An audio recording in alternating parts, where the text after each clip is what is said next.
받지 못하네. 사람들이 어찌하여 나를 주를 모를까. 시험 걱정 모든 배고 없는 사람 누군가. 부질없이 낙심 말고 기도드려 하네. 아버지 감사해요. 이런 진실하신 친구 찾아볼 수 있을 주님밖에 없습니다. 우리 약함하시오니 어찌 아니한 근심 걱정 무거운 짐, 근심 걱정 무거운 짐 아닌 진작 누군가. 아버지 피난처는 우리 예수, 주의 기도 주님이 해답입니다. 예상 친구 멸시하고 너를 조롱하여도 아멘. 예수 품에 안기어서 참된 위로받겠네. 할렐루야. 오늘 은혜 받으실 말씀은 열왕기상 18장 41절부터 46절의 말씀입니다. 열왕기상 18장 41절부터 46절의 말씀입니다. 엘리야가 아합에게 이르되 올라가서 먹고 마시소서. 큰 비 소리가 있나이다. 아합이 먹고 마시러 올라가니라. 엘리야가 갈멜산 꼭대기로 올라가서 땅에 꿇어 엎드려 그의 얼굴을 무릎 사이에 넣고 그의 사환에게 이르되 올라가 바다 쪽을 바라보라. 그가 올라가 바라보고 말하되 아무것도 없나이다. 이르되 7번까지 다시 가라. 7번째에 이르러서는 그가 말하되 바다에서 사람의 손만한 작은 구름이 일어나나이다. 이르되 올라가 아합에게 말하기를 비에 막히지 아니하도록 마차를 갖추고 내려가서 가소서 하라 하니라. 조금 후에 구름과 바람이 일어나서 하늘이 캄캄해지며 큰 비가 내리는지라. 아합이 마차를 타고 이스라엘로 가니라. 가니 여호와의 능력이 엘리야에게 임하매 그가 허리를 동이고 이스라엘로 들어가는 곳까지 아합 앞에서 달려갔더라. 아멘. 한 목사님이 가족들과 함께 상가 2층 건물에 2층에 40평짜리 건물을 얻어서 교회를 개척을 했습니다. 매일같이 기도하고 전도하는데 부흥이 안 됩니다. 교회를 개척하고 얼마 지나지 않아서 1층에 한 노래방이 생겼는데, 술집 노래방이 생겼어요. 근데 그 노래방은 얼마 되지 않았는데 금방 사람들이 북적거리는데 정신이 없는 거예요. 그 노래방에서 노래 나오잖아요. 우리 건물도 3층에서 하는 3층도 저희 건물에 소리들이 다 들려서 아주 예배 시간에 힘들 때가 있습니다. 요즘은 이제 자제를 해서 그러지 않는데 그냥 생생하게 다 들려요. 그러니까 이 노래방 여러분 얼마나 쿵쾅거립니까? 야야야 내 나이가 어때서 막 들리는 거예요. 어떻니 뭐 들리고 막. 그러니까 이 목사님도 한때는 다 했던 노래들, 알고 있는 것들, 그러니까 기도를 막 하다가 쿵쿵쿵 하면서 막 들리니까 기도하다 말고 이게 막 헷갈리는 거예요. 그래서 안 되겠다. 하나님, 저 노래방을 폐홀시켜주세요. 이사가게 하든지 문 닫게 해주세요. 기도해야겠다. 그래서 사모하고 같이 기도하기 시작했습니다. 하나님, 저 노래방이 문을 닫든지 이사를 가게 이전에게 주시옵소서. 기도하기 시작했어요. 오래 막 기도했다. 근데 기도할수록 노래방이 더 잘 되는 거예요. 더 잘 되는 거예요. 야, 사람들이 버쩍대고 더 시끄럽고, 막 이 목사님이 너무 힘들었어. 그래서 산기도를 갔어요. 산기도를 가서 막 기도했어요. 그 어느 날 보니까 이 노래방이 좀 조용해져요. 그러더니 문을 닫았어요. 그러고 났는데 얼마 있다가 법원에서 편지가 왔어요.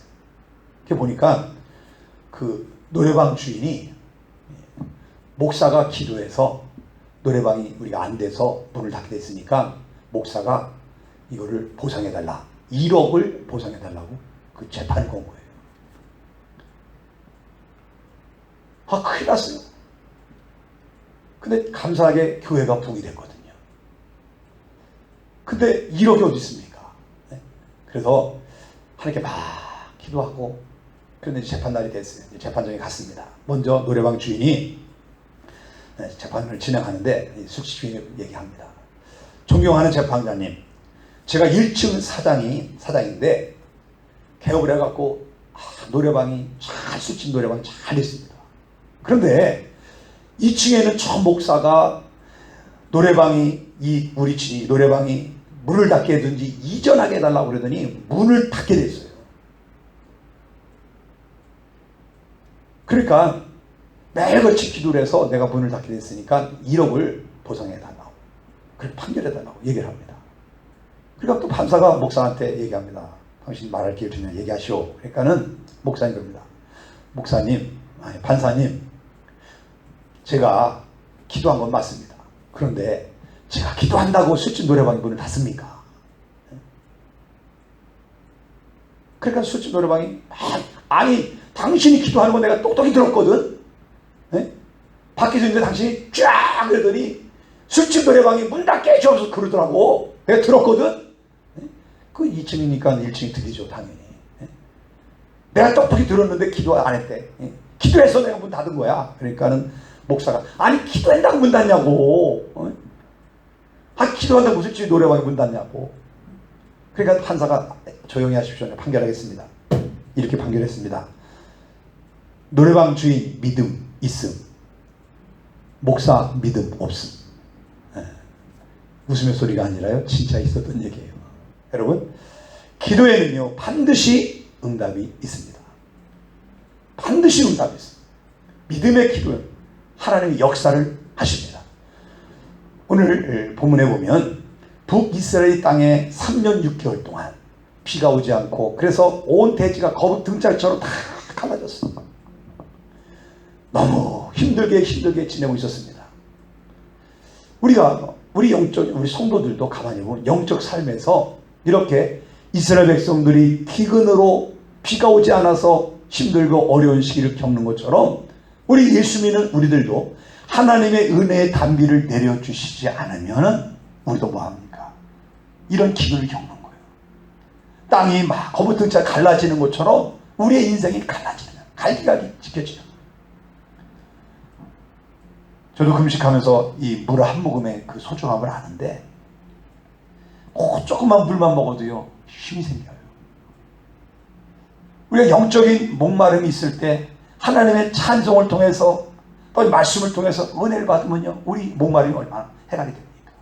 그런데 어떤 분들은 지금 3년 6개월 동안 이스라엘 백성들에게 비가 오지 않은 것처럼 하나님의 주시는 은혜의 단비를 경험하지 못해서 마음이 갈기갈기 찢겨진 사람들, 영적으로 탁진된 사람들이 있을 수가 있습니다. 바라기는 오늘 큰 비의 소리, 큰 비 소리의 이 말씀을 통해서 큰 은혜 받으시고 폭포수 같은 은혜를 경험하는 그런 시간 되기를 예수님의 이름으로 축원합니다. 첫째로 볼 것은요, 우리가 큰 비의 큰 은혜를 받기 위해서는요 해야 될 것이 있는데 뭐냐면 하나님과의 올바른 관계를 회복하는 것입니다. 하나님과의 관계가 회복돼야 큰 은혜 속에 들어갈 수가 있습니다. 우리가 이스라엘 백성들이 왜 기근에 허덕이게 됐습니까? 우상을 섬겨서 그래요. 하나님과 우상을 겸하여 양다리, 하나님도 믿고 우상도 믿고 바알도 믿고 아세라도 믿고, 또 하나님의 선지자들은 다 도망가서 굴 속에 들어가 있고, 바알 선지자 450명, 아세라 선지자 400명은 신나게 전국에서 전 지역에서 교회들, 성전들, 예배당 처소들을 다 점령하고 산을 점령하고 그러고 있었단 말이죠. 그러니까 그 기근이 하나님이 기운을 줘서 정신 차리라고 3년 6개월 동안 기근을 줬는데 정신 차렸어요? 안 차렸어요? 차렸어요? 안 차렸어요? 안 차렸단 말이죠. 그래도 하나님의 때, 카이로스 하나님의 때가 되니까 하나님이 엘리야를 보내서 비를 주겠다 이렇게 말을 합니다. 그때 엘리야가, 저는 한 주간 동안 열심히 기도해 제가 이 말씀을 다뤘기 때문에, 엘리야가 먼저 바알 선지자들을, 아세라 선지자들을 오라고 합니다. 바알 선지자들과 대결을 합니다. 갈멜산에서 무슨 대결을 합니까? 불 내리는 대결. 바알이 뭐라 그랬어요? 자연, 태양계, 불을 다 다스리는, 자기들이 그렇게 생각하는 거죠. 하나님이 하시지 무슨 우상이 그게 합니까? 너희들이 불을 내자. 너희들이 신이 불을 자주 불을 낼 수 있다면 그럼 한번 해보자. 그래서 먼저 해. 여러분, 대결에서는 선수가 중요하거든요. 선방이 먼저 시작하는 게 중요해요. 그런데 엘리야는 해라 그럽니다. 왜? 너희들이 아무리 뭐 자연계를 하고 뭐 태양계를 하고 불을 내 자꾸 주관하고 그런다고 그러지, 너희들은 아무것도 아니야. 사탄밖에 아무것도 아니야. 그냥 너희들 해봐. 되나 안 되나. 자신감이 있으니까, 믿음이 있으니까 먼저 해라 그런 거예요. 됐습니까? 안 됐습니까? 안 됐어요. 아침부터 오후 3시까지 저녁 소재 드릴 시간, 오후 3시. 우리가 사도행전에 보면 제90기도 시간이 바로 오후 3시. 아침 9시, 오후 3시, 정오 이렇게 기도를 하는데 오후 3시쯤 됐어요. 발발발 하다가 안 되니까 포기합니다. 나와 비교. 내가 이렇게, 하나님 불 주세요. 하나님 불 주세요. 불 내렸어요, 안 내렸어요? 불이 내렸단 말이죠. 불을 내리고, 그런데 그 불을 내리기 전에 이스라엘 백성들에게 엘리야가 한 일이 있습니다. 성경 보니까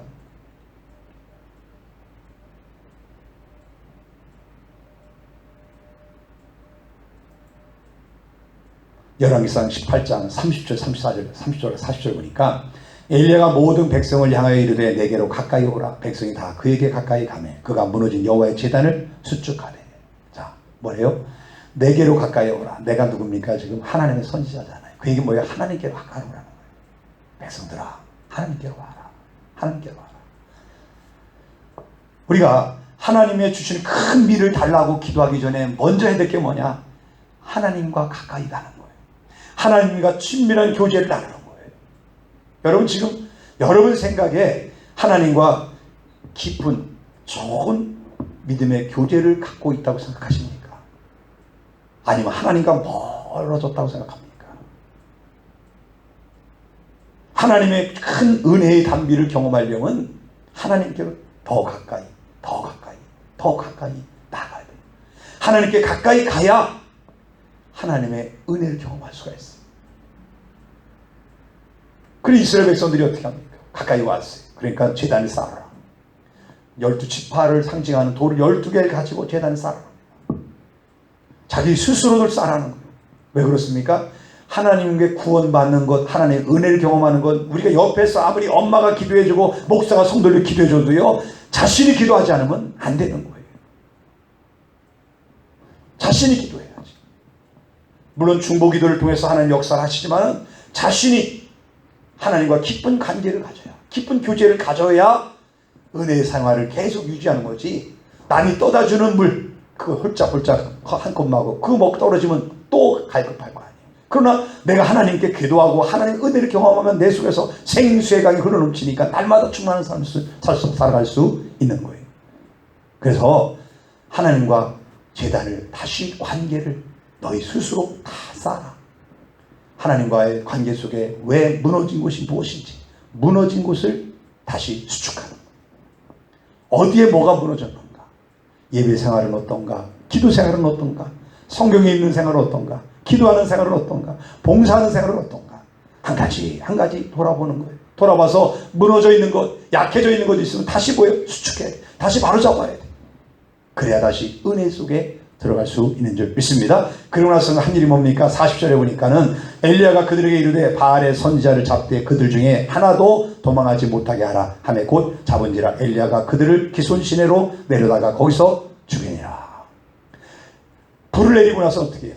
이단 바알 선지자 다 450명을 다 잡아다가 죽이게 합니다. 왜 죽이게 했을까요? 그들 살려두면 다시 또 백성들을 미혹해서 쓰러지게 할 거예요. 그러니까는 백성들을 미혹하지 못하도록, 다시 또 죄악 가운데 가지 못하도록 이 악인들을 다 죽여버립니다. 오늘 우리가 하나님의 관계 속에서도 바로 되려면요, 끊어버리는 결단하는 시간을 가져야 돼요. 하나님과 나와의 결단에 대한 시간. 깊은 은혜 속에 들어가야 되는데 자꾸 들어가지 못해. 왜 못 들어갈까? 뭔가 나를 붙잡고 있는 게 있다는 거죠. 나를 자꾸만 세상으로 끌어가는 뭐가 있다는 거죠. 그거를 뭐 해야 돼요? 딱 끊어버려야 돼요. 잘라버려야 돼요. 그래야 내가 은혜 속에 들어가는 거예요. 저 깊은 바다 물속을 왜 못 들어가는가? 그 은혜가 뭔가 끊어버리지 못한다.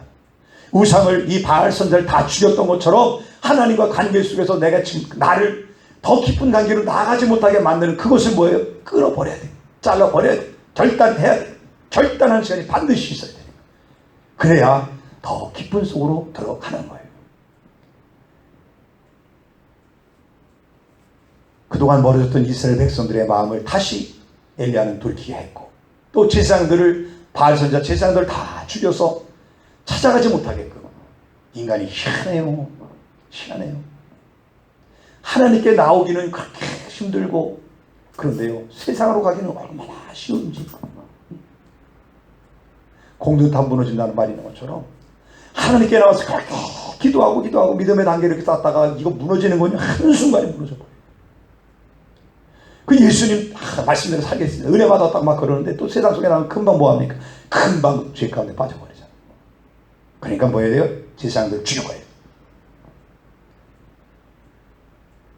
성경은요, 두 마음을 품었거나 죄를 품고 있으면은 기도에 응답이 없다고 말씀하십니다. 야고보서 1장 6절 8절 보면은 오직 믿음으로 구하고 조금도 의심하지 말라. 의심하는 자는 마치 바람에 밀려 요동하는 바다 물결 같으니 이런 사람은 무엇이든지 죽게 얻기를 생각하지 말라. 두 마음을 품어 모든 일에 정함이 없는 자로다. 믿음으로 구하는데 뭐예요? 의심하지 말라. 왜 의심이 들어옵니까? 다른 생각에 틈이 탔다는 거죠. 두 마음을 품고 있다. 그러니까 두 마음을 품으면 정함이 없다는 거예요. 두 마음을 품고 있으면 여러분이 그렇게 눈물로 기도해도 그 기도가 응답이 안 되는 거예요. 부르짖을 때 뭐예요? 한 마음 가지고 한 뜻, 하나님께 딱 하나님만 바라보고 하나님만 의지하고 이렇게 해야 되는데 두 마음을 품고 있으니까 그걸 뭐예요? 회개해야 되는 거예요. 그걸 청산해야 돼요. 그래야지 하나님은 응답을 하시는 거예요.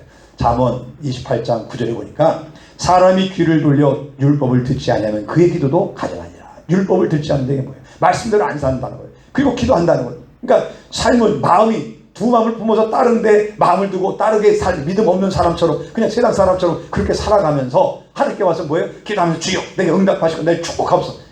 뭐가 돼요? 하나님이 가증하다. 그래, 가증하다. 말라기서에 우리가 아는 대로 이스라엘 백성들이 제 재물을 갖고 왔을 때 뭐 했어요? 좀 누가 문을 닫아줬으면 좋겠다. 네? 너희가 드리는 그 재물을 갖다가 총독에 한번 갖다 줘봐라. 받겠나? 네? 병든 것, 약한 것, 네? 그런 것 갖다 잘못된 것들 갖다 정결하고 거룩하고 그렇게 드려야 되는데 그렇게 안 드리고 자기 멋대로 막 살다가 와서 주일 나와서 할렐루야 그러면 하나님 그걸 받겠냐 이거예요. 하나님 도와주세요 그럼 도와주겠냐 이거예요. 안 도와준다는 거예요. 안 도와준다. 가증한 기도. 또 잠언 15장 29절에 말합니다. 여호와는 악인을 멀리하시고 의인의 기도를 들으신다. 의인의 기도는 들으신대요. 왜? 가까이 있으니까. 물론 하나님 천지 충만하시니까 다 들으시지만은 여기서 보면 두 가지가 있잖아요. 악인은 멀리 하신다 그러니까 다시 말하면 의인은 가까이에서 듣는다는 거예요. 악인과 의인이 뭡니까? 저희들은 의인이에요. 믿음으로 의롭게 된 의인이에요. 우리도 여전히 허물 있고 여전히 실수가 있습니다. 그런데 우리는 다른 게 뭐예요? 의롭게 된 사람이에요. 하나님의 자녀예요. 예수 그리스도의 보혈을 통해서 거룩함을 입은 사람들이에요. 그러니까 우리가 의인이니까 하나님의 은혜로 의롭게 된 하나님의 선물로 의인된 그런 하나님의 자녀니까 뭐 할 수 있어요? 기도할 수 있어요. 얘기할 수 있어요. 마치 자녀 아들 딸이 엄마 아빠에게 아빠 엄마 이런 얘기하는 것처럼 기도가 대화잖아요. 하나님께 우리가 얘기할 수 있어요. 의인이기 때문에.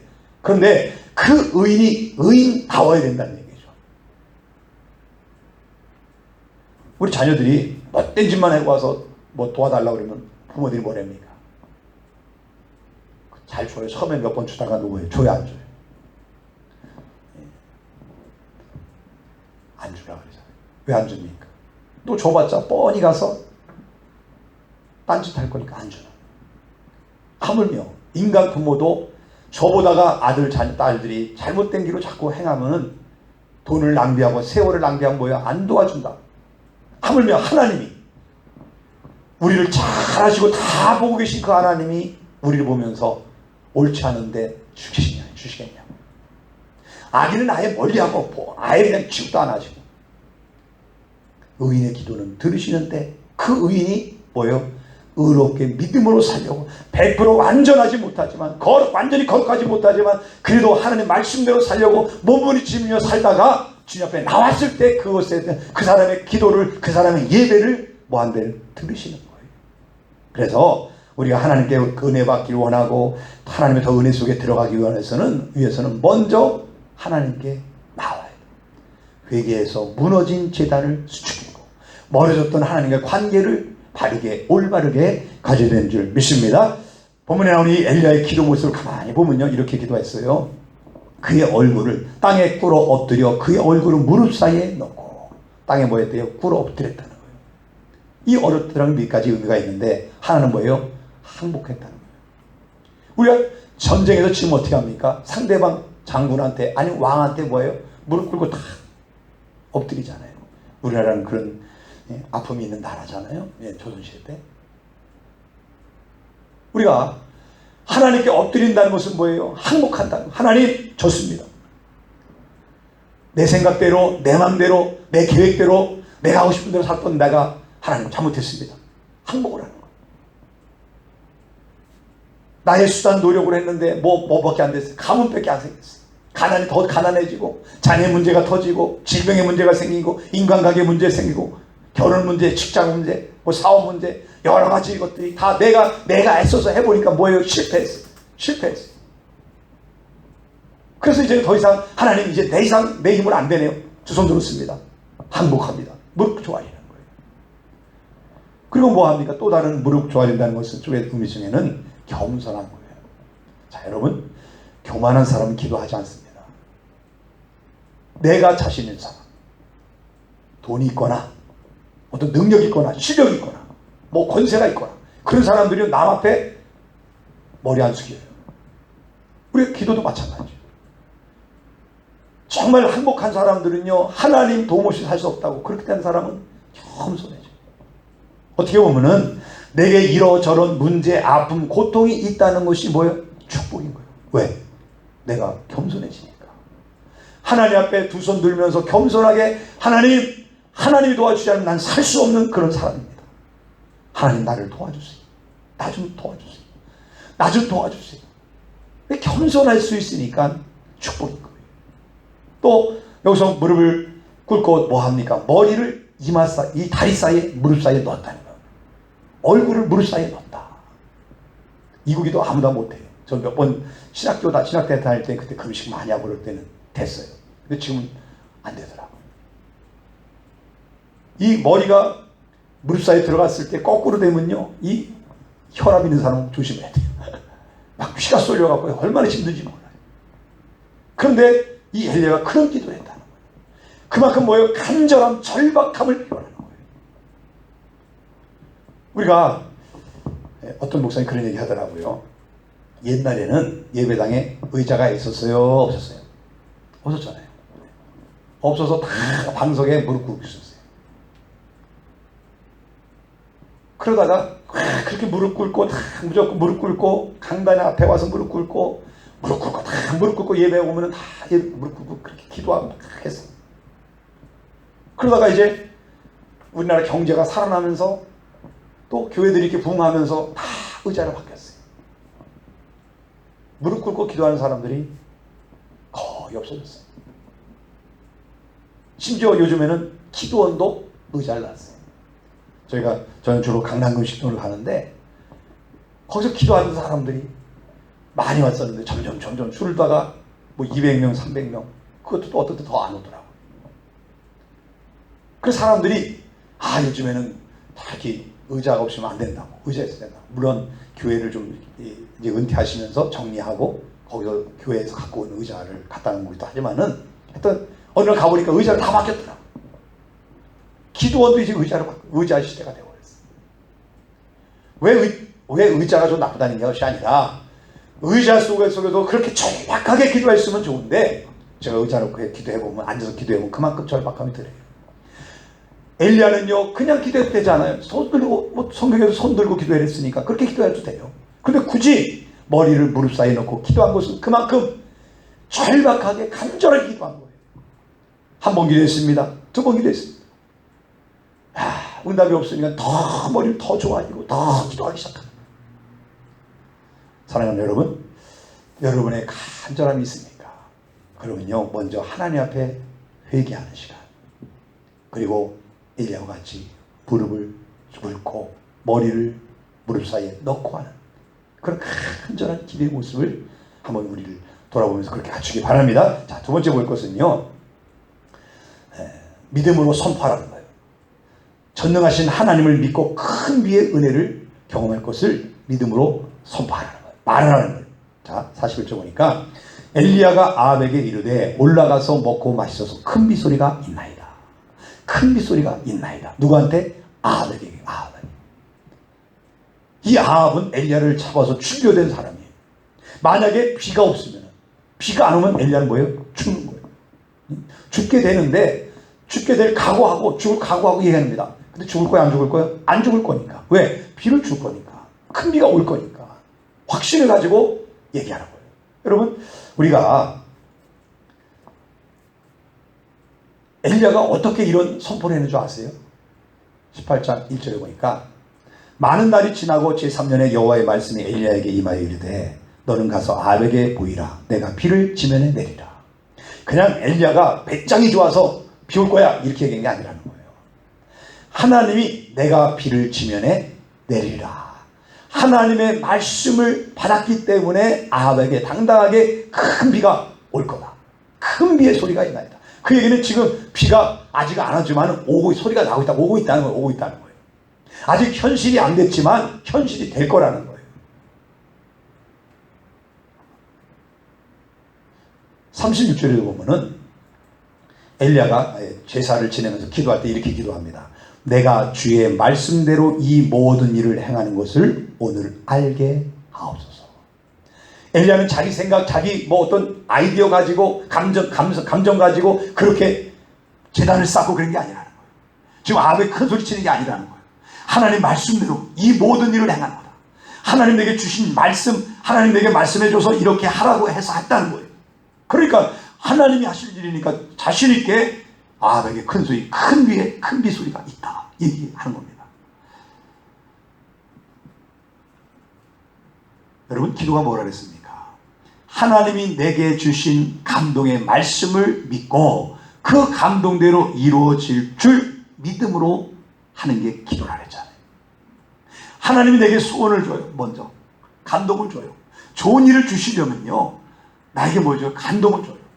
우리가 힘들고 어려운 일을 살아갈 때 하나님 내게 약속의 말씀, 어떤 찬송을 통해서 찬송하다가 찬송 가사 속에서 은혜를 줄 수도 있고요. 막 기도하다가 기도 속에서 깨달음을 줄 수 있고요. 성경 말씀 읽는데 읽어 나가다가 오늘 말씀이 나한테 가슴에 올 수 있고요. 오늘처럼 예배드리다 하나님 말씀 듣는데 큰 비가 있다. 큰 비가 있다.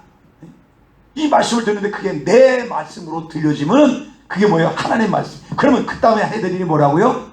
그걸 붙잡고 한 게 기도라는 거예요.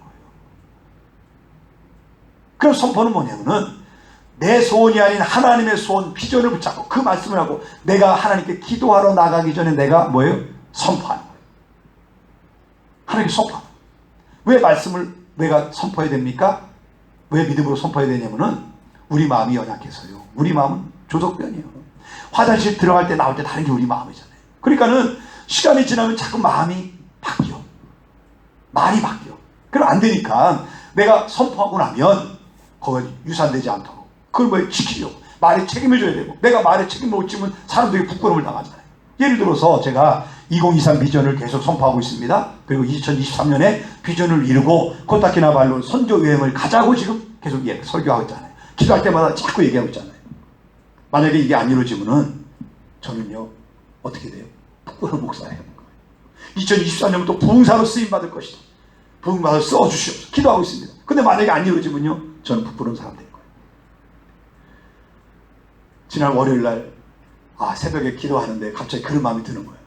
그래도 제가 그냥 인간적으로 마음이 좀 조급해진 마음이 들어서 쥐야 막 원래 허리띠를 동이고 나서 이 배로 하는 빗방울 기도가 주일날 설교도 했고 해서 그런 건데, 배 허리띠를 동이고 기도해야 목이 안 쉬어요. 근데 허리띠를 동이지 않은 상태에서 주여 했더니 요 목에서 생목으로 주여를 3번 했더니 목이 이렇게 쉬어버렸어요. 제가 워낙 2-3시간씩 찬양해도 제가 이렇게 목이 안 쉬는 사람인데 3번 소리 질렀다가 못 쉬었어요. 깨달아 얻었어요. 아, 내가 인간적인 조급함 가지면 안 된다. 그것도 하나의 뭐예요? 믿음이 없는 의심이요. 믿음이 없으니까 그런 거 아니에요. 그러니까 믿는 자는 그냥 기도하는 거예요. 할렐루야. 그리고 믿음으로 뭐예요? 선포하는 거예요. 계속 선포하는 거예요. 아직 비가 오지 않았지만 엘리야가 아합에게 큰 비 소리가 있나이다 하는 것처럼 아직 우리 앞에는 2023 비전이 이루어질 것 조짐도 안 보일 수 있어요. 지금 물질적으로 넉넉하지 않은데 어떻게 선교 여행을 가려면 최소한 100만 원 이상 있어야 되는데 어떻게 그 돈이 생깁니까? 어디서 나오겠어요? 지금은 안 보여. 그러나 엘리야가 햇빛이 쨍쨍한 그날에 큰 빗소리가 있다고 얘기한 것처럼 우리도 2023년에 나는 코타키나발루, 말레이시아에 있는 코타키나 보르네오 섬, 그 섬에 있는 거기에 코타키나발루로 간다. 계속 선포하시기 바랍니다. 선포하면은 왜 좋냐면 내 뇌가 들어요. 내가 인식을 해요. 선포하면 내가 자꾸 얘기하면 내가 인식을 해갖고 나도 모르게 내가 그렇게 되어져요. 믿어져요. 근데 내가 선포를 안 하면 잊어버려요. 내가 말을 하면 잊어버려요. 계속 반복적으로 얘기하고 또 얘기하고 또 그거 선포하고 또 기도하고 또 선포하고 그래야 내가 각인이 돼요. 그래서 내가 거기를 향해 달려갈 수 있는 거예요. 내게 있는 병이 깨끗이 치료되었다. 내 병이 지금 있는데 그게 뭐였다고 치료되었다. 계속 얘기해요. 그렇게 선포하는 거예요. 자기 스스로 선포하세요. 낫다. 해결됐다. 여러분 아직 아무것도 안 보이고 아무 소리도 안 들려도 아무것도 안 잡히는데 그래도 선포하라는 거예요. 근데 뭐가 있냐면 사단이 그래요. 야, 그런다고 되겠냐? 그런다고 하면 다 될게? 그런 생각이 틈탄다는 거예요. 그러니까 계속 반복해서 선포하라는 거예요. 내 생각 속에 그런 생각이 들어오지 못하도록, 의심병이 들어오지 못하도록, 사단이 역사하지 못하도록 계속 선포. 그럼 반드시 그렇게 될 줄 믿습니다. 자, 사랑하는 성도님들, 하나님 주신 약속의 말씀이 있습니까? 그 말씀이 하나님의 주신 것이 확실하다면 입으로 믿음으로 선포하세요. 계속 선포하세요. 또 선포하세요. 그러면은 하나님이 시작한 일이니까 하나님이 반드시 이룰 줄 믿습니다. 자, 3번째로 볼 것은요, 믿음으로 인내하는 겁니다. 뭐 하면서? 믿음으로 기도하며 인내하면서 기도를 계속 하라는 거예요. 42절부터 44절 보니까 아합이 먹고 마시러 올라가니라. 엘리야가 갈멜산 꼭대기로 올라가서 땅에 꿇어 엎드려 그의 얼굴을 무릎 사이에 놓고 그의 사환에게 이르되 올라가 바다 쪽을 바라보라. 그가 올라가 바라보고 말하되 아무것도 없나이다. 이르되 7번까지 다시 가라. 7번째 이르러서는 그가 말하되 바다에서 사람의 손만한 작은 구름이 일어나나이다. 이르되 올라가 아합에게 말하기를 비에 막히지 아니하도록 마차를 갖추고 내려가소서 하라 하니라. 자, 아합을 이스라엘로 보낸 엘리야는 그 다음에 갈멜산 꼭대기에 올라가서 막 기도합니다. 기도하는데 사원에서 그럽니다. 더 높은데 정상에 올라가서 보고 와라. 뭐예요? 지금 거기서 안 보여요. 그러니까 더 높은 데 가면 또 더 빨리 볼 거 아니에요. 그러니까 더 높은 데는 멀리 한번 지중해 쪽을 바라보라는 거예요. 뭐가 오냐고? 구름이 있나? 구름이 있어요? 없어요? 사원이 갔다 옵니다. 없는데요. 또 갔다 와라. 없는데요. 또 갔다 와라. 뭐 없는데요. 6번 왔습니다. 다시 한번 더 갔다 와. 갔다 오더니 사원이 그럽니다. 아이고 주인님, 선지자님, 손만한 구름이 일어나나이다. 저 이런 생각을 해봤어요. 이 사환이 믿음이 있는 사환이었다면 이렇게 왔을 겁니다. 내려오면서 할렐루야! 손만한 구름이 왔어요. 비가 올라고 그래요. 신이 나서 뛰어왔을 겁니다. 그런데 믿음이 없는 사환이라면은 데려와서 선지자님, 요만한 손바닥만한 요만한 구름이 있는데 왜 되겠어요? 저거 갖고 아직 멀었네요. 믿음이 없으면 그랬을 거예요. 여러분, 믿음 있는 사람이에요? 믿음 없는 사람? 믿음 있는 사람은 뭐예요? 작은 것 봐도, 작은 손만한 구름만 봐도 할렐루야! 야, 큰 은혜가 있다. 전 실시간 기도를 하면서 이게 사람들이, 생각지 못한 사람들이, 모르는 사람들이 들어오더라고요. 어제 저녁에도 제가 이제 우리 실시간 하면서 찬양이 잘 머리 있어서 안 보이는 것 같아갖고 여기다 앞에다 작은 텔레비를 설치하면서 실험하느냐고 하고 있었어요. 막 찬양하는데 우리 사모가 들어왔어요. 근데 또 모르는 사람이 또 들어와. 두 사람이 들어와요. 그래서 넷이서, 넷인가요? 다섯인가? 보니까 다섯 명인가? 넷인가? 같이 찬양하다가 한 감동줘서 막 치우기도 하고 막 그랬어요. 그러니까 실시간 이걸 하는 것은 저는 2023년 부흥사로 하나님께 쓰임 받으려면 준비해야 된다. 사람이 없어도 막 이렇게 하는 예배를 하고 기도를 하고 막 이런 거 해야 된다. 그 훈련 저 자신을 위해서 시작을 했는데 같이 동참하는 사람들이 5명, 제일 많은데 7명까지도 같이 참석하더라고요. 그래서 이거는 뭐예요? 손만한 작은 구름이다. 아멘? 아멘. 그 여러분도 같이 믿음을 가지고 기도하면은 반드시 하나님 주시는 놀라운 역사가 있을 줄 믿습니다. 이 엘리야가 사환에게 7번까지 하는 게 7은 뭐예요? 완전 숫자잖아요. 올 때까지. 그 얘기 뭐냐면 구름이 큰 비가 올 때까지 오락내리락 하는 얘기예요. 손만한 구름을 보고 엘리야가 뭐랍니까? 비가 막히지 않도록, 비에 막히지 않도록, 44절에 비에 막히지 않도록 마차를 갖추고 내려가소서. 지금 비 하나도 안 옵니다. 뭐만 했다고 손만한 구름밖에 없습니다. 그런데 비에 막힐 때는 이거 쏘락비가 쏟아진다는 얘기잖아요. 앞이 안 보일 정도 비가 올 거니까 잘 갖추고서 조심하게 잘 가라고, 먼저 가라고. 비는 아직 안 와요. 그런데 얘기를 합니다. 그만큼 엘리야는 확신을 가지고 기도했고 선포했고 기도했다는 거예요. 여러분, 기도에는요 뭐가 필요합니까? 인내가 필요해요. 인내가. 성경에 보면 이렇게 말씀하셨어요. 에스겔서 36장 37절에 보면 주 여호와께서 이같이 말씀하셨느니라. 그래도 이스라엘 족속이 이같이 자기들에게 이루어 주기를 내게 구해야 할지라. 내가 그들의 수요를 양떼같이 많아지게 하되. 그래도 다시 말해서 그 35절부터 보게 되면은 하나님이 이스라엘 백성들에게 에덴 동산처럼 옛날 너희들이 살던 가나안 땅을 다시, 바벨론에 있는 너희들이 가나안 땅에 다시 가서 회복될 거구나. 그런데 그 회복이 이루어지기까지 그래도 이스라엘 족속이 이같이 자기들에게 이루어지기를 주기를 내게 구해라. 내가 이루어질 것이다. 에덴 동산을 만들 것이다. 그런데 네가 뭐래요? 기도하라는 거예요. 기도하라는 거예요. 하나님의 약속을 우리에게 주셨어요. 비전을 주셨어요. 그럼 뭐예요? 그 비전을 정말 믿는다면 기도하라는 거예요. 여러분 문제를 해결해 줄 걸, 하나님 해결해 주실 거를 믿는다면 기도하라는 거예요. 기도하고 부르짖으라는 거예요. 하나님께 핏방울 기도를 하라는 거예요.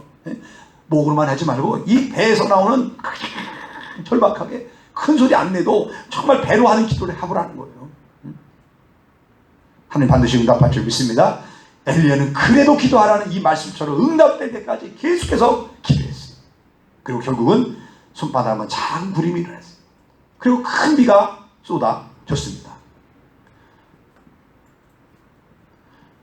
44절에 비에 막히지 않고 내려가다. 그 말대로 45절부터 41절 보니까 조금 후에 구름과 바람이 일어나서 하늘이 캄캄해지며 큰 비가 내리는지라. 아합이 마차를 타고 이스라엘로 가니 여호와의 능력이 엘리야에게 임하매 그가 허리를 동이고 이스라엘로 들어가는 곳까지 아합 앞에서 달려갔다. 허리를 동이고 막 축지법이 여기서 나왔어요. 손오공의 축지법이 여기서 엘리야가 그걸 한 거예요. 막 앞에 달려갔잖아요. 여러분, 하나님이 하시는 일이요, 우리가 상상하는 것보다 더 놀라워요. 내가 알고 있는 그런 작은 소견 가지고, 그 작은 생각 가지고요, 하나님을 제한하지 마세요.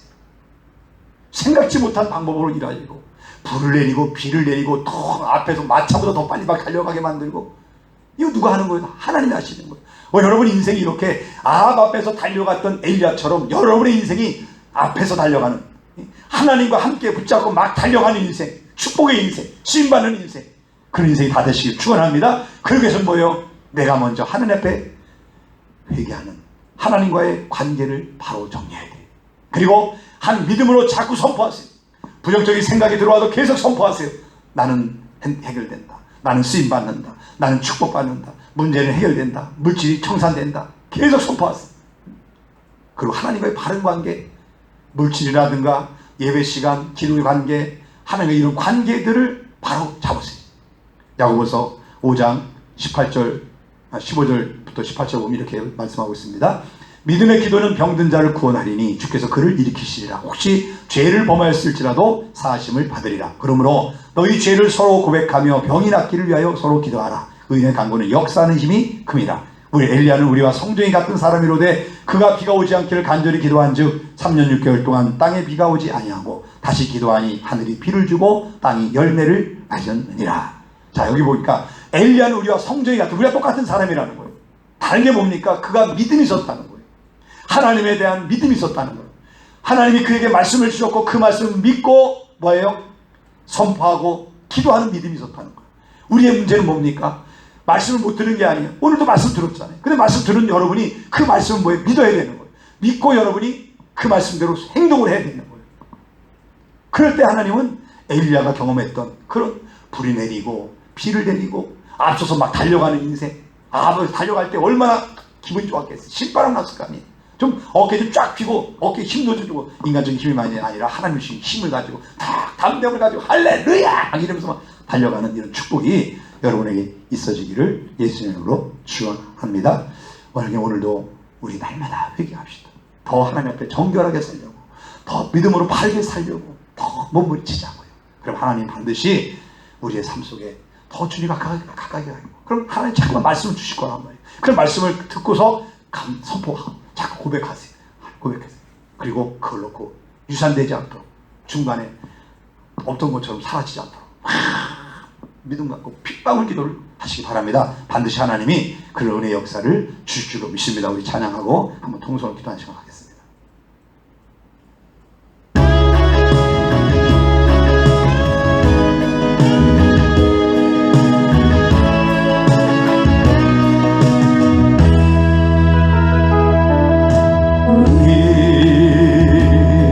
기도해 주 앞에 나가 무릎 꿇고 긍휼